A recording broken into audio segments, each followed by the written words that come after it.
In the frozen stillness of the Ardennes winter, long before the sun pushed its way through the fog, a single tank lay silent.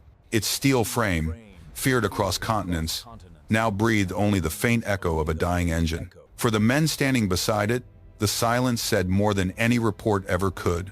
Something deeper than machinery had failed. Something fundamental. Most stories of war begin with the clash of armies. This one begins with a question whispered in the dark. How does a force built on iron, discipline, and ambition come to a halt not by enemy fire, but by the emptiness of a fuel gauge? The answer was not lying on a battlefield. It was stacked quietly in an abandoned American depot, where rows of untouched gasoline cans gleamed in the dawn like a revelation. That morning, as German troops crowded around 50,000 gallons of American fuel, a realization colder than the December wind settled over their commander. Victory would not be decided by courage or tactics. It would be decided by what fed the engines of war. And the Americans had oceans, Germany had drops. Modern wars rarely collapse in a single moment. They unravel quietly through shortages, delays, and decisions made months before the first shot is fired. By the summer of 1944, the German war machine was already bleeding from within. Allied bombers had reduced synthetic fuel plants to twisted metal, cutting production by more than 90%. What flowed from the Reich's refineries no longer matched the demands of a mechanized army stretched across continents. Commanders rationed gasoline by the liter. Aircraft sat grounded. Veteran tank crews trained on maps instead of engines. Yet Adolf Hitler envisioned one last reversal of fate, a massive winter offensive through the Ardennes. Its purpose was brutally simple: break the American front, seize Antwerp, and split the Allied coalition. But hidden beneath the boldness was a truth that only his logisticians dared whisper. The assault had no hope unless German forces captured American fuel along the way. For Joachim Peiper and his Kampfgruppe, this reality defined every choice before the battle even began. Peiper's armored spearhead, designated the Schwerpunkt of the offensive, received just 31,000 gallons of fuel, barely enough for 50 miles of combat operations. The Meuse River, their essential objective, lay 65 miles away. The mathematics were merciless. Success depended not on maneuver, but on seizing depots the Americans might abandon. When Peiper attended the final briefing on December 14th, his orders reflected this desperation. Tanks would move in single file to conserve fuel. Engines were to be shut down during every halt longer than 5 minutes. Capturing American supplies was not merely encouraged, it superseded all tactical priorities. Victory required gasoline before territory. Even ammunition was secondary. At dawn on December 16th, the German offensive erupted with an artillery barrage powerful enough to recall the early triumphs of the Blitzkrieg. But the veneer of strength masked the fragility beneath. Panzer columns quickly bogged down on narrow country roads that German maps had misrepresented as highways. Vehicles designed for the open Russian steppes groaned through muddy forest paths. Congestion grew for miles. Engines idled longer than intended, and precious gallons evaporated into the cold air. Then came Lanzareth. 18 American reconnaissance soldiers, barely more than a squad, held off Peiper's advancing column for nearly 10 hours. Their resistance forced dozens of German tanks and half-tracks to idle in place, consuming the very resource the offensive could not spare. By the time the bottleneck cleared, Kampfgruppe Peiper had already burned almost half of its allocated fuel. When the column finally reached the outskirts of Honsfeld in the pre-dawn hours of December 17th, the realization struck with brutal clarity. After barely 20 miles of progress, Peiper's tanks were already running dry. The campaign meant to rescue the Reich had become a race against its own empty fuel lines. That was the moment they discovered the American depot. The captured fuel at Honsfeld did more than bring Peiper's column back to life. For a brief moment, it revived the illusion that the offensive could still succeed. His crews worked feverishly in the bitter wind, pouring American gasoline into German tanks as if each gallon were a lifeline. Engines rumbled back to life. Tracks bit into the frozen earth. Every man felt the fragile momentum returning. But as Kampfgruppe Peiper pushed deeper into Belgium, the nature of the war began to reveal itself. The first signs came in the form of documents. Among the abandoned American offices at Honsfeld, a German sergeant found shipping manifests or ordinary papers that told an extraordinary story. The fuel Peiper had just captured had crossed an entire world, from Texas to New York, from New York to Liverpool, from Liverpool across the Channel, and then hundreds of miles by truck to the front. 6,000 miles in 6 weeks. What Germany guarded with divisions, the United States delivered with routine efficiency. The deeper the column advanced, the sharper the contrast became. At Bulge they seized more fuel, maps, rations, and ammunition. Yet the maps showed something unsettling. American depots were everywhere. At crossroads, behind ridgelines, near villages and rail stations. The 1st U.S. Army alone held millions of gallons in reserve. For the Germans, fuel was treasure. For the Americans, it was simply inventory. Still, the offensive pressed on. Tigers and Panthers rolled forward, consuming fuel at brutal rates. 2.5 gallons per mile for the Tigers, 1.5 for the Panthers. The rugged Ardennes terrain increased those numbers by nearly 40%. Each mile was bought with gasoline the Germans did not have. Then came the moment that shattered even the hardiest illusions. As Peiper's vanguard approached the vast American depot at Stavelot, over 2 million gallons stacked across 15 acres, they expected another miraculous windfall. Instead, they found American engineers already at work. Under orders to deny the fuel at all costs, the men of the 291st Engineer Combat Battalion laid trails of gasoline between the stacks of jerry cans. White phosphorus grenades were distributed. One spark changed everything. A wall of fire shot into the sky, a roaring column of flame and smoke that could be seen for miles. The inferno consumed the fuel in hours, but its meaning burned far longer.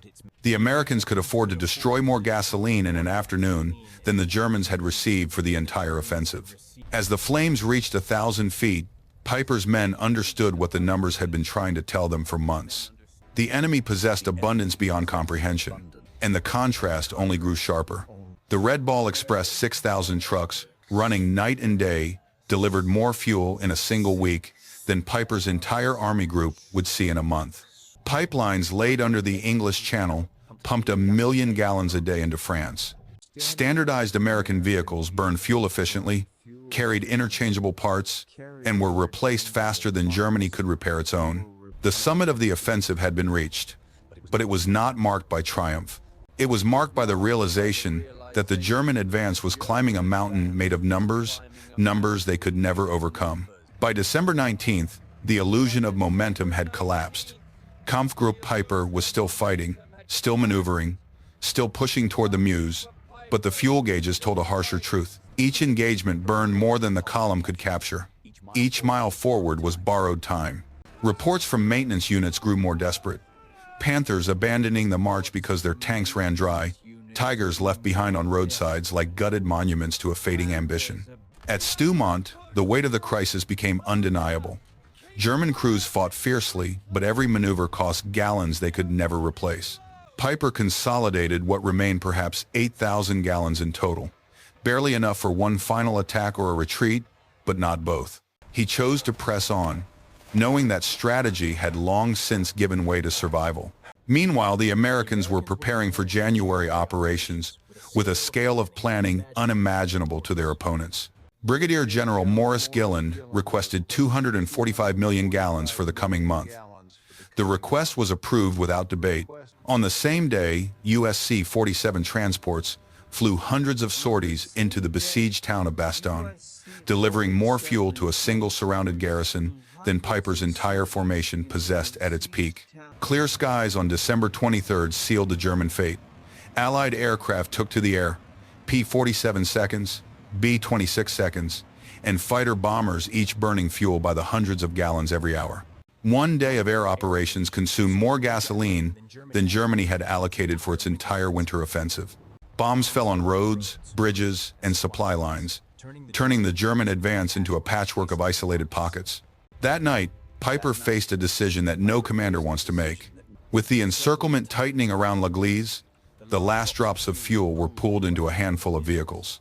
The remaining tanks, half-tracks, and trucks machines worth fortunes in steel and manpower were drained dry. Crews smashed radios, set demolition charges, and prepared to abandon the armored beasts they had spent years mastering. The next hours unfolded in a quiet more haunting than battle. Men who had once charged across continents now slipped through forests on foot, carrying only what they could. Behind them, 39 tanks, 70 half-tracks, and 177 vehicles sat waiting for destruction.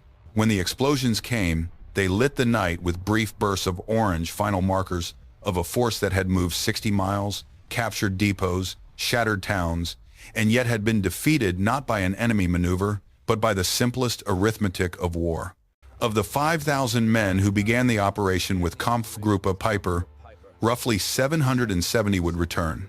The Ardennes had taken its toll in lives and steel, but its most devastating blow was conceptual. The battle revealed, with unflinching clarity, the boundary between courage and capability. German troops had fought with determination. Their tanks had proven formidable. Their commanders had been experienced. But none of that mattered once the fuel was gone. For the first time, it became undeniable. Modern war was no longer a contest of will. It was a contest of supply, dialogue, original script. From the American perspective, the Battle of the Bulge was not merely a test of courage. It was a test of a logistical system built across oceans, continents, and industrial landscapes. While German commanders rationed fuel by the liter, American planners discussed gasoline in millions of gallons, numbers so large that their adversaries could scarcely comprehend them. Within U.S. headquarters, officers monitored supply flows with clinical precision.